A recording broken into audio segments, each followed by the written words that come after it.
Today's video is brought to you by Oxedo LED lighting. You might think that you can see just fine at night. Well, I did too, until I did this little upgrade. As you can see from this footage, here is some before Oxedo LED lighting, and here is some after Oxedo LED lighting. The difference is amazing. With high brightness and easy installation, Oxedo LED lighting is definitely the route for you. They're easy to install, and they're available for all makes and models. Click on the link in the description below and enter promo code 612motorsports at checkout to get yourself 15% off. Now back to our video.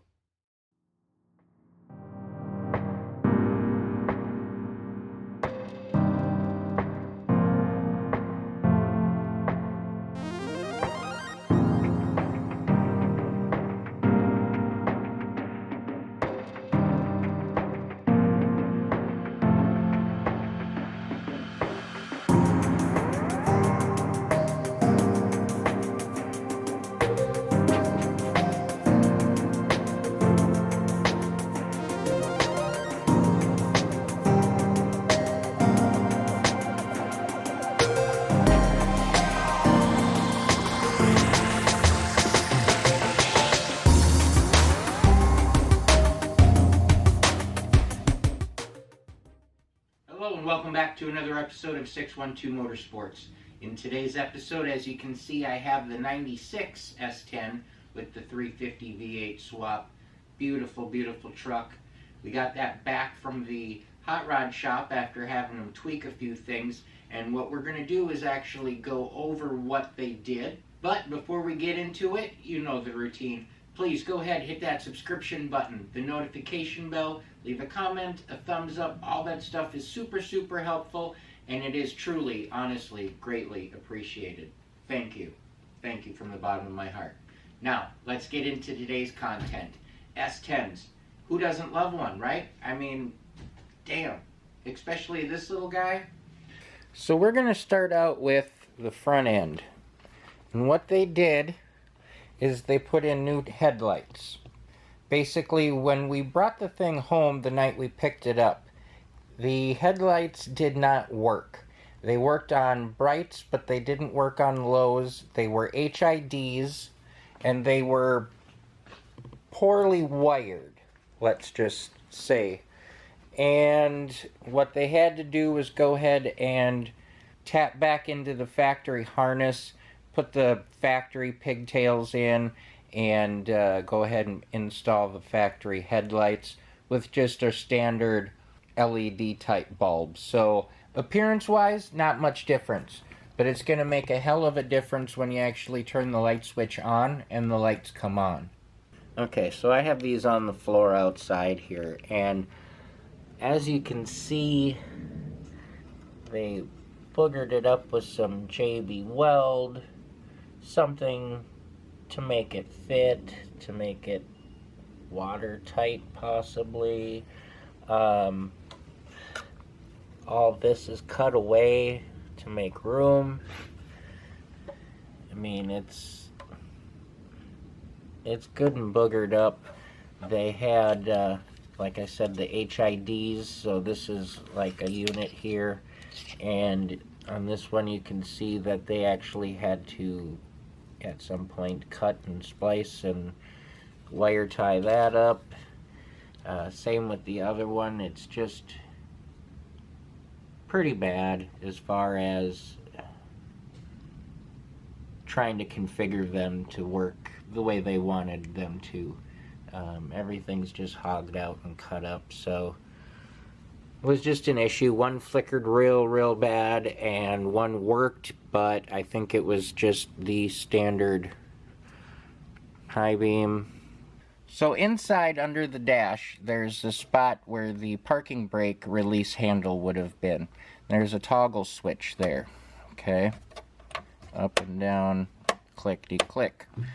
That is what activated the headlights that night we were bringing it home, along with the defrost or the vent, because it was raining to beat heck and we were fogging up so bad we couldn't see.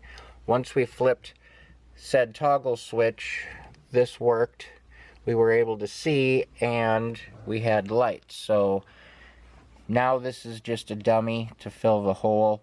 Because of the four-wheel disc brakes, we do not have a parking brake or a separate caliper or anything hooked up for a parking brake.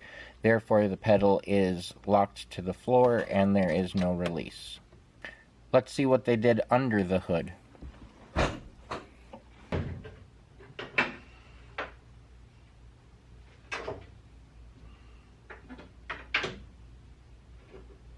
Here's a little trick. I don't know if I've shared this or not. The under hood light, if you bend it down, it will turn off while you have the hood up. If you just bend it back up, it turns on.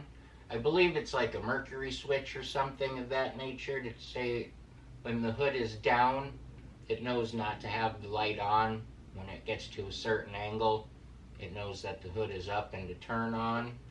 So I always tip mine down just so it's off. That way I know I'm not running my battery down while I'm working on something, and I don't have to worry about any excessive power or that getting hot, and I need to be in that area. So underneath the hood, what we did was start out here with the power steering reservoir. They had it blocked off, and we just put a different bracket, adjusted it, because this bar here actually laid right across the top of the cap, and just was no way to check it even, or to add or anything, so we addressed that little issue. Because the factory computer is no longer in the vehicle due to the big engine, that's why the headlights and things were run off of the toggle switch. Therefore, now they're hooked up to a nice solenoid, and everything works off of the proper switches on the dash like they're supposed to. We had a mess of wires up here, relays and things. That's all buttoned up and cleaned up nicely. The transmission dipstick is now located actually on the plastic box for the AC and the heater core, versus a wrinkly little pop can of a tab that they had right here. They went ahead and added a PCV valve that was never there, so they had to drill into the intake and make sure that they were getting proper vacuum and everything for that to work. That brings us over here. We had a bit of an issue with the carburetor itself. It needed a good tune-up and just kind of be gone through, and new gaskets and things on top of the intake, in between the intake and the carburetor anyways. And when they pulled the old one off, it was a thicker cardboard style, and it stuck to both the bottom of the carburetor and the top of the intake, and it was pretty bad. So it was a good thing we did that. Thing was just dried out and brittle and ready for a new one. But they went ahead and did those little goodies under here, tidied up some of the wiring that just needed a little bit of attention. Still a little bit of a spaghetti here, but it is what it is. It's a lot better. We don't have a bunch of crap hanging out here for the HID lights, so that's clean and crisp. It looks a lot better underneath here. Which brings us now to the cab of the truck, and here are those beautiful seats we got out of the junkyard and shampooed up. They look really nice in there. They fit well. You sit nice where you're supposed to. Everything there looks really good. We got the buckets out of a Blazer, or I'm sorry, out of the extended cab pickup, and it works good with our shifter and things. We maybe could have got away with a 60-40 split and had an armrest, but a bucket's the way to go. Leaves room for a nitrous bottle right there. Hint, hint. Easter egg. So as far as the inside goes, everything in here looks normal. We've got everything now that works off of our switches like they're supposed to. Everything is cleaned up. And then I guess the only thing left to add is we had this nice little tachometer installed up here. And we did just like we did in the green 95 we got in Minnesota, is we ran it through the vent. The vent still works. I mean, there's air that'll still come out of it, heat and air. It's just we ran the bracket back in through there and mounted it. We just have no directional adjustment on the airflow itself. But this way, it keeps the tach within eyesight, right? You're within eyesight of driving. It's not way up here on the dash, in your line of sight. It's not drilled into the dash pad, putting holes in. You have plenty of room. You're not going to hit it, rub it, whatever. It's not mounted down on the floor where you're going to have to take your eyes off of the road to look at it. It's not up on this side or anywhere here where it's going to be in the way of your line of sight. It is literally, I'm trademarking it, I'm registering it, I'm patenting this idea. This is 100% a 612 original.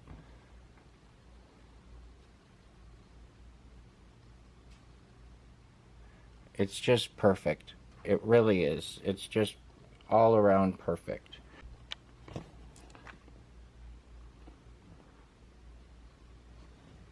So the only thing better than this setup right here would be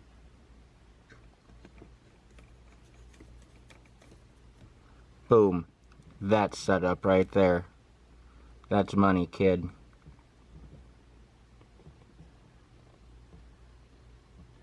God, that just looks spicy hot. Like, that is perfect. Perfect. I mean, I can still stick my hand behind the gauge itself and the dash. It's so clean because all the wiring runs through the vent as well. If it would have been up on the dash or anywhere, you would have had wires coming down. You would have been trying to poke holes through where the speakers go. You would have been just having a mess. And I mean, it's all about detail, right? Clean, very presentable, and 100% functional.